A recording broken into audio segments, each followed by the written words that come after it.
Hi, Alan Richardson here with episode number 68 of 1,000 Evidences for the LDS Church. Critics of the Church have questioned the account in the Book of Mormon about Helaman's stripling warriors having been able to defeat a much larger army of Lamanites, as recorded in Alma chapter 56. The skeptical critics say it would have been impossible that none of the stripling warriors lost their lives, and therefore they assume that the Book of Mormon must be false. There's a modern-day parallel which verifies the Book of Mormon account. It is well documented by unbiased, non-LDS sources. In this episode, we will relate the story of a battle during the Korean War in which a small battalion of 240 Latter-day Saints defeated an army of 4,000 Chinese soldiers without any loss of life. The incident took place on May 25th, 1951 in South Korea, when a battalion of 240 young Latter-day Saint soldiers from a small southern Utah town found themselves suddenly under attack by 4,000 Chinese and North Korean soldiers. These 213 battalion members did not know anything about Korea or the conflict happening half a world away. Many were young farm boys who simply put their faith in God.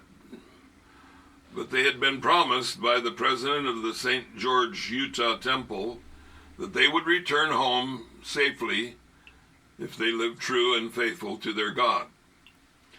These young men rose to that occasion and were recognized as a standout group who lived their lives with exactness and courage. The battle was terrifying and completely it was a completely unexpected attack. They were given the understanding that they were to provide artillery support to Allied soldiers positioned ahead at the North Korean enemy line. But there were critical miscommunications.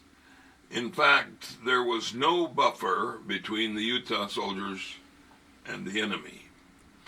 They were shocked and terrified to discover that they were not only being directly attacked, but were drastically outnumbered as well.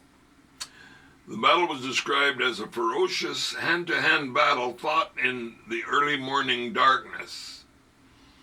At dawn, Lieutenant Frank Daly and Captain Ray Cox led their Latter-day Saint battalion into battle. They courageously fought their way through the Gapang Valley, destroying Chinese machine gun forts and inflicting hundreds of enemy casualties. Artillery soldier Elmo Robinson said, "I just kept firing my .50 caliber until the barrel melted down." In spite of having a better than 16 times advantage, 4,000 versus 240, the Chinese and North Korean opposition finally gave up and attempted to retreat by climbing up the surrounding mountains to the north. In the end, more than 350 Chinese and North Korean enemies were killed, and another 830 were taken prisoner, but not one of the Latter-day Saint soldiers was killed.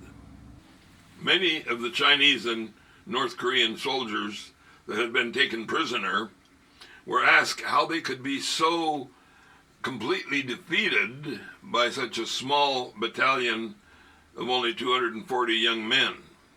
Their reply was, "We shoot them, but they don't fall down."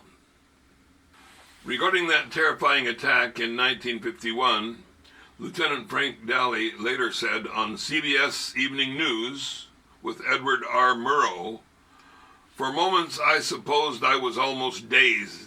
Then instinctively my thoughts returned to God and I knew that our safety was in the hands of our Maker. I humbly asked for help, and I feel sure that I was guided by a supreme being. A year later, this battalion was awarded President Harry Truman's Presidential Unit Citation for extraordinary courage and heroism under extremely hazardous conditions.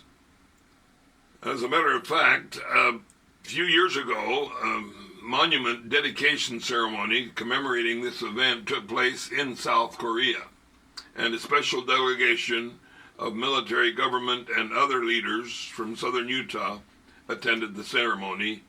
As the new monument was installed, the words of the plaque of the monument state, "We will remember you forever." Choi Seung-chung, the director of this National Korean War Memorial, said that this Mormon miracle was one of the most heroic and pivotal battles of the entire Korean War, one that helped to turn the Korean War in favor of the Allied troops. He presented a special plaque in honor of the small battalion. This story is from an article by Brad Taylor and based on information from the following.